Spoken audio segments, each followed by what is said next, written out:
বাংলাদেশের 3টি পার্বত্য জেলার মধ্যে একটি হলো বান্দরবন। বান্দরবনের দক্ষিণ পশ্চিমে কক্সবাজার, উত্তরে রাঙামাটি এবং পূর্বে মায়ানমার। আর এই বান্দরবনেই লুকিয়ে আছে এক প্রাচীন রহস্য। আকাশচুম্বী পাহাড়ের চূড়ায় মাটির ছোঁয়া থেকে বহু উঁচুতে এক অদ্ভুত উপায়ে টিকে আছে 340টি গ্রাম। যুগের পর যুগ ধরে তারা লড়াই করছে প্রকৃতির সাথে। কিন্তু কেন তাদের ঘরগুলো মাটি থেকে এত উঁচুতে তৈরি? আর কেনই বা তারা দুর্গম পাহাড়ের চূড়াকে বানিয়ে নিয়েছে নিজেদের স্বর্গরাজ্য?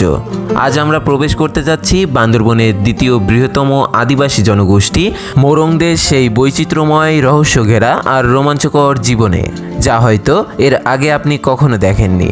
পুরো রহস্য জানতে ভিডিওটি শেষ পর্যন্ত দেখতে থাকুন।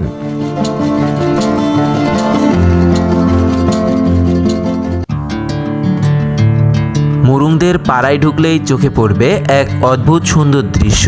প্রতিটি পাড়ায় গড়ে 25 থেকে 28টি মাচাং বাড়ি রয়েছে। সবচেয়ে মজার ব্যাপার হলো এই বাড়িগুলোর মুখ সবসময় পূর্ব দিকে থাকে। মোরংরা এই পুরো বাড়িটিকে তাদের ভাষায় বলে কিম। নিচে শক্ত মাচান, উপরে কাঠ ও বাঁশের বেড়া, আর ছাদ হিসেবে থাকে টিনের ছাউনি। পাহাড়ের হিংস্র বন্যপ্রাণীর আক্রমণ থেকে বাঁচতেই তারা পাহাড়ের টিলার ওপর এমন উঁচু বাড়ি তৈরি করে। আর এই উঁচু বাড়িটিতে থাকে বলেই তাদের বলা হয় টংথা, যার অর্থ পাহাড়বাসী, এবং এদের ঘরের বারান্দাটিকে বলা হয় তসার। এই মাচান বাড়িগুলো বান্দরবনের পাহাড়ি জনপদে এনেছে এক দারুণ বৈচিত্র্য।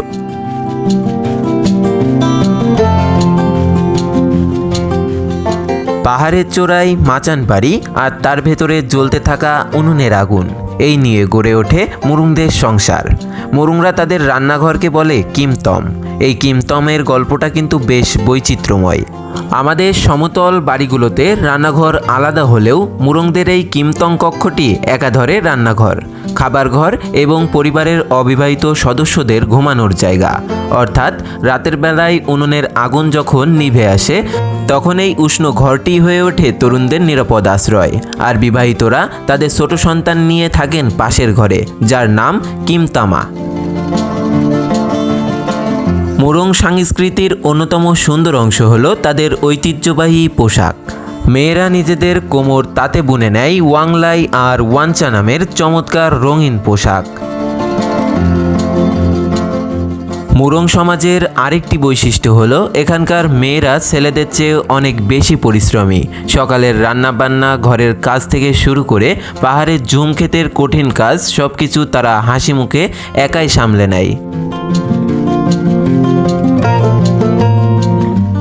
পাহাড়ের উৎপাদিত ফসল হাটে নিয়ে যাওয়ার জন্য মোরংরা বাঁশের তৈরি এক বিশেষ ধরনের ঝুড়ি ব্যবহার করে, যার নাম কাইকেউ। শুধু ফসল নয়, ঝুমের ফল থেকে শুরু করে নিত্য প্রয়োজনীয় প্রায় সব জিনিস পরিবহনের সঙ্গী এই কাইকেউ। আমাদের কাছে হাট বাজার মানেই হয়তো কেবল প্রয়োজনীয় জিনিসপত্র কেনাকাটার একটা তাড়া, কিন্তু আপনি যদি বান্দরবনের প্রত্যন্ত পাহাড়ের মোরং পাড়াগুলোতে যান, তবে বাজার নিয়ে আপনার এই ধারণা একদম বদলে যাবে। কারণ সপ্তাহের একটি নির্দিষ্ট দিনে পাহাড়ি এই হাটে আসা মোরংদের কাছে কোনো এক সাধারণ কাজ নয়, এটি তাদের জীবনের অন্যতম বড় এক উৎসব। সকাল হতেই পাহাড়ি পথগুলো যেন এক রঙিন উৎসবের রূপ নেয়। দূর দূরান্তের উঁচু পাহাড়ের চূড়া থেকে সপরিবারে দল বেঁধে তারা নেমে আসতে শুরু করে নিচের হাট বাজারগুলোর দিকে। পরিবারের ছোট শিশু থেকে শুরু করে বৃদ্ধ পর্যন্ত বাদ যায় না কেউই। সারা বছর ধরে খাড়া পাহাড়ের ঝুম খেতে হাড় ভাঙা খাটুনি খেটে তারা যে ধান, মারফা, পাহাড়ি কলা, আদা কিংবা নানা রকমের ঝুম ফসল ফলায়, তা এই হাটে এনেই বিক্রি করে। আকাশের মেঘ আর পাহাড়ের মোরংপাড়ার দূরত্ব যেন খুবই কম, তাই যখন তখন এখানে নামহীন বৃষ্টি পড়ে।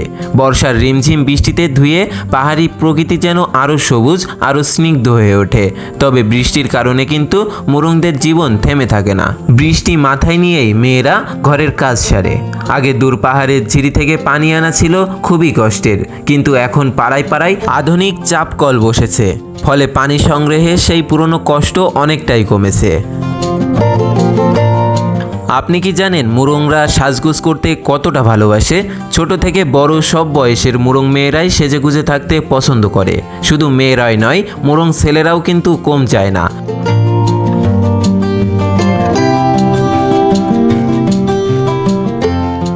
মোরংদের ইতিহাস ঘাটলে দেখা যায় তারা এই অঞ্চলের অন্যতম প্রাচীন আদিবাসী। নবী বিজ্ঞানীদের মতে মোরং তিব্বতী বর্মী জনগোষ্ঠীর অন্তর্ভুক্ত। তাদের আদিবাস ছিল বর্তমান মায়ানমারের আরাকান বা রাখাইন রাজ্যে।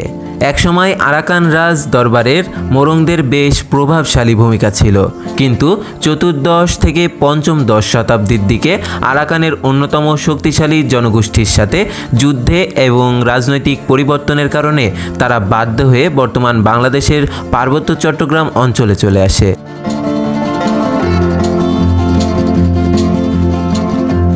তারা মূলত সাঙ্গু নদী এবং মাতামহুরী নদীর অববাহিকা ধরে এই পাহাড়ি অঞ্চলে প্রবেশ করে এবং গহীন অরণ্যে নিজেদের নিরাপদ আশ্রয় গড়ে তোলে।